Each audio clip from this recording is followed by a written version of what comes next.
Dystopia doesn't look anything like the world of Blade Runner. Flying cars, not very original.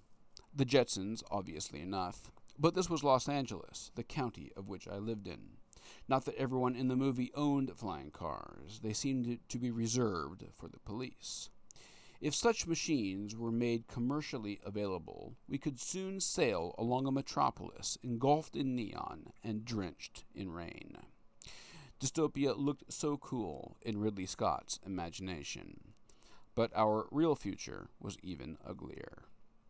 Los Angeles' current hellscape features endless lines of cars, miles and miles of metal, inching along a hot highway, operated by people who are often so bored they play on their phones, leaving several spaces ahead of them, and delaying the rest of us for several more precious seconds. Or other drivers, and certainly not your humble correspondent, who feel they've just entered a cell, one in which they've pulled down the door themselves. No escape, so why not rage? Damn that traffic, must drive. All adrenaline junkies can get a quick fix upon a full gust of 10 or 15 or 30 miles over the speed limit. It is the best thing technology has ever given us. That and air conditioning. And soon we'll be able to adjust the AC just by thinking it, as our brains will also be smartified, a handy implant that's promised never to give us headaches. The thrill of fast driving is only robbed of us in those constipated cities, but soon we'll get that same thrill via simulation, sitting comfortably in our 10 by 10 smart room.